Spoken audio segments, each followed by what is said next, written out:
I don't like spending money on things, and if you clicked on this video, then you probably don't either. So getting things for free is going to be amazing.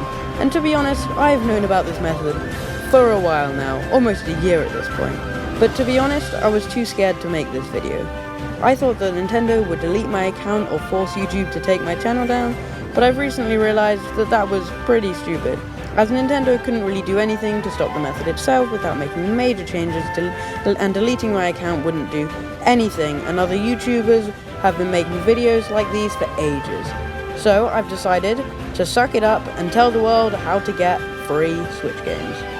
Now, before you can do this, you will need a friend who also has a Switch or Switch Lite with an account of their own. You will also need them to know the email they use to set up an account, or be able to access their Switch to see their sign-in ID. Your friend will also need to know or be able to access the password for their Nintendo account. And for this, you will probably need to pick a friend that you trust, as they'll probably want to do this with you too. What you then need to do is trade Nintendo accounts.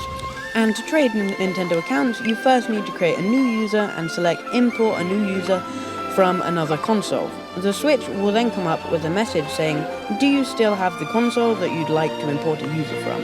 And you then have to select yes. The Switch will then ask if you will continue using the original console.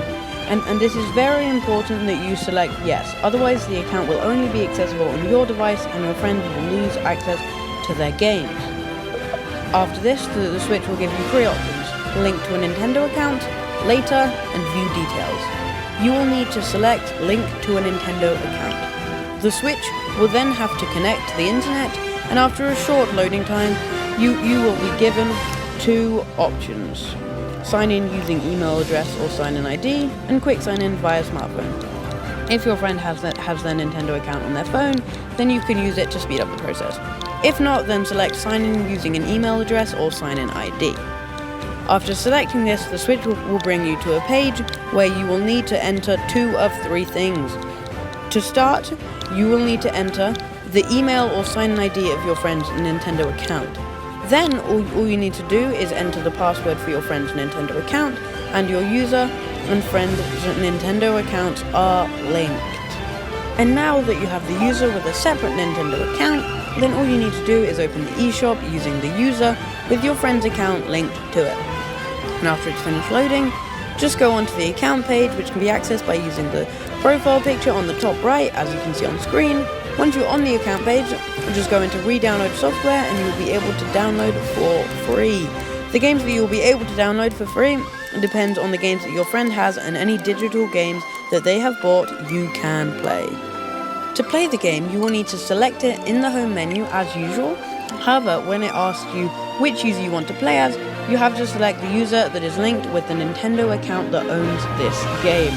The Switch will then need to check if the account can play the game, which it will need internet for, so unfortunately you can't play these games offline. Another thing you may notice is that on the user, the playtime will have changed to how long the other person has used this game. However, once you open this with your new account, this will change. Although the playtime may be temporarily different, fortunately the save data between the two games will both be separate on the two Switches, as that is where they are saved. And now that you've set up the new users, you can download all of each other's games for free and play them to your heart's content.